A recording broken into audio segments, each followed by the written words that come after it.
and welcome to another episode of the Marco Podcast. Hey everyone, and welcome back to another episode. Today is our final episode of What Type of Clutter Bug Are You? And today we will be covering the bee. So, I am a bee right now. Last week we did talk about how during my teenage years I was a butterfly, and now after I've taken the quiz, I am a bee, but I do still have some butterfly tendencies. So, a bee craves visual abundance and needs a detailed organizing system. I am a very visual person, and I typically have at least 3 or 4 projects going on, like acrylic boards that I use as my dry erase boards, and they're hanging up on my wall in my office. And I have one that has project ideas. I have another one that has like my notes to self of things that I need to remember. And then I have another one for me to write my goals down on, and then just another one for me to write down inspirational quotes to keep me motivated and to keep me going. I also have my projects. I told you all before that I sew, and I believe that I mentioned before that I have my sewing projects laid out. So I know what it is that I'm working on and at what stage that it's in. As a bee, we like to see our important and frequently used items out rather than to store them away in a closet or a container. And that actually kind of relates back to what I was talking about last week about a butterfly and how I used to keep out like my magazines and my movies because they were things that I frequently went back to or that I referred to. And so I wanted to have them out and in the open to have them easily accessible to me. And that's how I am now. If it's something that I'm going to use on a daily basis, it needs to be within reach of me, and I need to be able to grab it because I don't have time to sit around and look for it, especially if it's not something that I'm using every single day. And so that in my papers and my tools and all of my supplies that I need for whatever project I'm working on. I like to keep that out in the open. I need another room. I need one room that is just for all of my crafting stuff so I can have all of my crafting projects just laid out nice and neatly all over the place. I remember when I first started back sewing, I took over our kitchen table. My sewing machine was on there, all of my projects and everything. They were on there. When it's time to eat, I kind of just pushed them to one side. So I really just need a room where all my craft stuff is. And then I just need another room for my office stuff so I can have all of that laid out. Because with me being in one room, I have to kind of move stuff around a lot because my desk, it's my desk that I sew on, it's my desk that I record my podcasts on, that I write down on. Like, it's my everything desk. So if I'm in the middle of working on a sewing project, then I have to remove everything that I would use for anything else because I need all the room on the desk to be able to sew. But if I'm not working on a sewing project, then I have to move all of that stuff off. So I need 2 rooms so that I don't have to keep moving stuff around because I can't put stuff up until I'm finished with the project because there's no point to me in my mind, there's no point in putting it up if I'm just going to have to turn around and pull it back out. But this can lead to clutter. So, if someone was actually to walk into my room right now, they'd probably be like, "Oh, your room is such a mess." You may remember when my mom was on here, I think 2 episodes ago, and she was just kind of like looking around my room and had like this smirk on my face, and I told you all about it. It's because my sewing projects are out, and then I have stuff everywhere. Like I have my Bible and my books that I'm reading, and all of those are on another side of the table. So to someone else, it does look very cluttered, and they would probably be like, "You're not as organized as you claim to be." But to me, this is organized because I know where everything is at, and I can grab everything that I need to grab in a moment's notice. And so another thing about a bee is that there are a lot of different types of bees, and some of them have work projects that come with a lot of paperwork, and some of them have many hobbies, which also requires a lot of tools and supplies. I just happen to be both.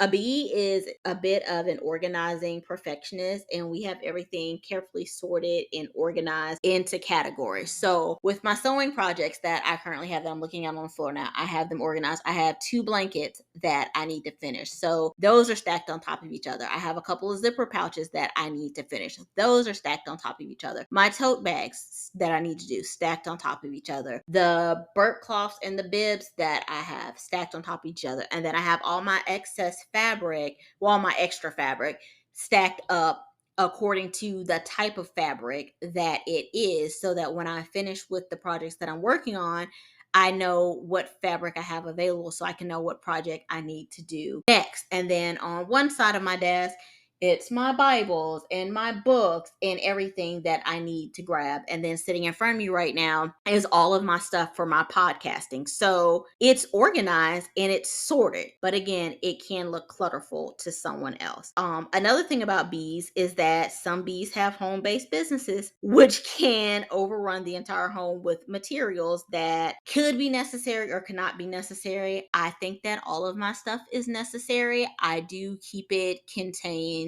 to my room. I try to. Sometimes I will go downstairs and sit on the couch and work on the couch. So I'll take everything that I need downstairs with me, but I'll bring it back upstairs and put it in my room when I'm done with it. My son clutters up the house enough with his toys being everywhere. I try not to add too much more to it. So reading is also a hobby of the bee. I love to read, and I actually did. So the last episode I talked about not purging things. I had a whole bunch of books. I've always loved to read, and so growing up, I was a fan of the Alice books series by Phyllis Reynolds Naylor, I believe it is. So I had almost every Alice book that was written, except for like some of the later ones. So I probably had like 10, 15 of those maybe. And so I had all of those. I was also a really big fan of VC Andrews, and there was 3 or 4 series of hers that I really enjoyed. And her series were usually anywhere between like 4 to 6 books. So I had all those. So I had, no, there were more than 4 series that I like. There's probably about 5 series of VC. So anyways, I probably had about 30 VC Andrews books and some other books that I was like a fan of, and I would reread the series, and I had them a lot. And so I actually did get rid of like a lot of those. Some I gave them away because I was like, okay, I'm probably not going to sit back down and read these books again. So I did purge there, but I do have a lot of books, and it says that they're drowning in books, magazines, or newspapers. And I also used to have a really bad habit of keeping my magazines. When I used to subscribe to magazines, I probably had like 4 years worth of magazines that I finally just ended up getting rid of. I did do that. Cooking and baking are also a hobby, and a bee will have every tool they could possibly need. Bees almost always come with a lot of stuff. I do come with a lot of stuff. I'm not gonna say that cooking and baking are necessarily a hobby of mine, but I do like to cook sometimes, and I do like to bake. So when we moved into the house that we're in now, I really wanted a KitchenAid mixer, and my husband got me one, and he got me a baking cookbook. For probably like the first 3 months, I was always baking something, just always excited to use my KitchenAid mixer. Now I can't tell you the last time that I touched that KitchenAid mixer. I also have a lot of cookbooks.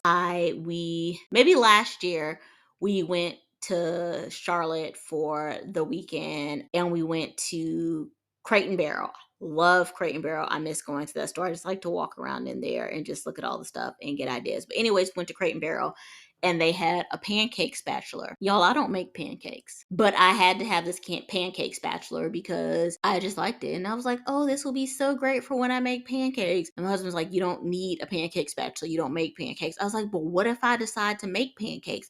You like it when I make Tia's pancakes, which I make maybe once a year. So I now have this spatula that I've used one time, and the only time that I used it was I actually purposely made some pancakes just so that I could use the spatula.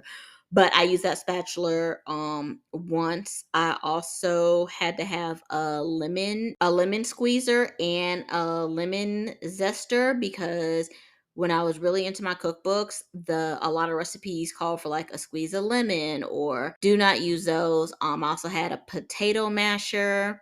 I make homemade mashed potatoes every now and then. But I say all that to say that they're not wrong. We have a lot of tools for all of our hobbies that we like. So yeah, it can definitely quickly overtake your space if you're not careful with it. I'm now trying to do hobbies that maybe coincide with each other a little bit, so I can kind of intertwine the things that I need, so maybe I won't have so much stuff. Um, but some suggestions for a busy bee are to learn to let go of perfection, and that if you have an unfinished project for too long, it may be time to get rid of it. It is not time to get rid of it, because I had a project going on for a while. It was one of my sewing projects. I had some leftover fabric, and if you sew or know anyone that sews, fabric is expensive. And so one thing that we are not going to do is we are not going to waste fabric. Anyone who sews, if they have some fabric left over and it looks like it's enough to make something, we will find something to make out of it. We are not going to waste fabric. So I had some extra fabric left over, and I decided to make mini tote bags. I cut out all the material for it. I had everything ready for the mini tote bags. And then for some reason, I just put the project off to the side.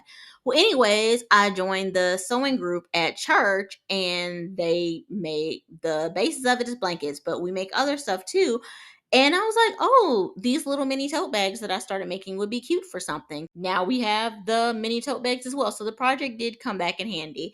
So I just don't know about this getting rid of a project if it's been too long, and especially not having no more than 3 projects going on at once. That sounds a bit extreme. But again, what works for me may not work for you. So if you feel like it's time to get rid of that project, you by all means, you get rid of that project. If you're cool with only having 3 projects going on at once, then by all means, stick with your 3 projects. As for me, I'm going to have at least 15 projects going on at one time. I'm probably exaggerating a little bit, but it does seem, that I have that many. And so it also just talks about like donating your stuff and getting rid of stuff, asking if you really need that many pots and pans in books. First of all, you can never have too many books. There's no such thing as too many books. I think that Beauty and the Beast is one of my favorite Disney movies just because of the library in there. I've always wanted a library in my house. And so, yeah, you can never have too many books. I disagree with that one. So keep all your books unless you're going to donate them to someone else who really needs them. It says bees are the master of good intentions, but there are only so many hours in a day and only so much we can reasonably get done in an episode. That's why I have my planners. That's why I kind of try to map out my day, so that even though I do have so many projects going on at one time, I can give them the attention they need by creating my to-do list and by following my list and checking things off. And so some more tips that it says for bees are to make a priority list for yourself. There you go. I make my priority list. And it says do the most important ones first, which I do. Sometimes I do the ones that are less time consuming first, or the ones that I feel like may frustrate me the less first. It says a pegboard. I'm not big on pegboards, but like I said, I do have the acrylic boards that I use as whiteboards. I do have shelving that I use, do have my open shelving that I use. And it says learn to let go of things. Don't keep things just in case you may need it someday.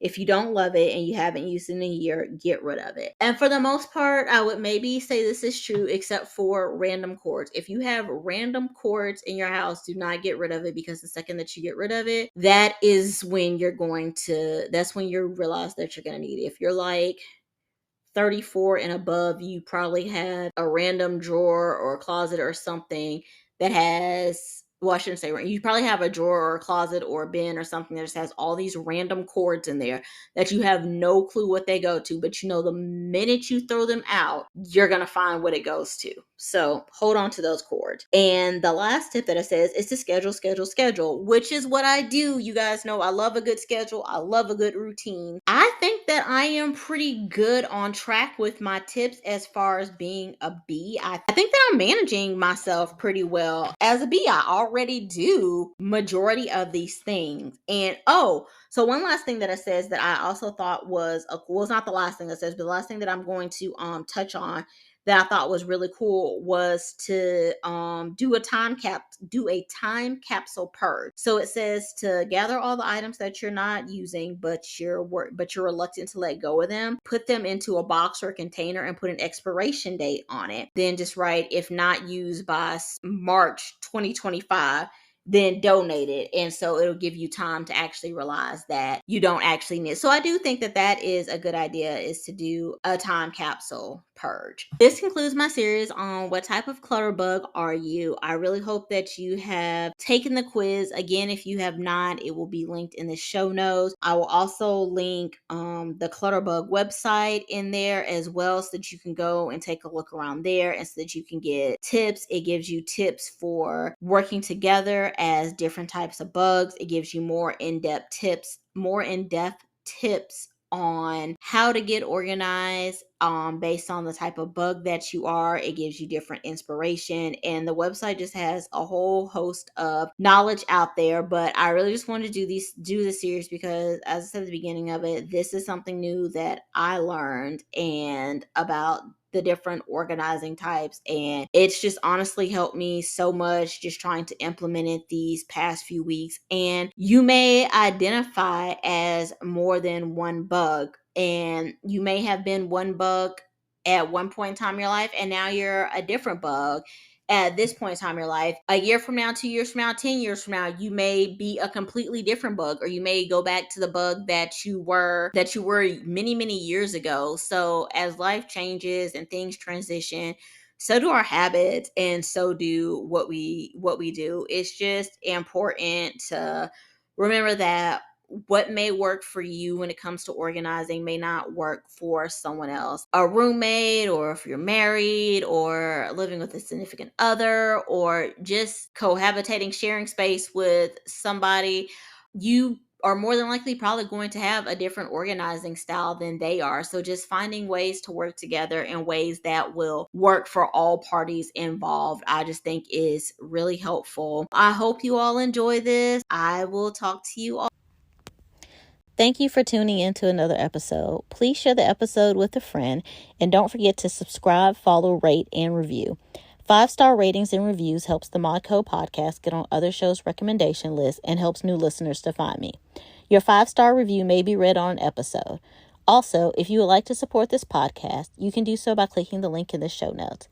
Thank you, and I'll talk to you soon. Thank you for listening. Please make sure to follow and rate the podcast whenever you listen.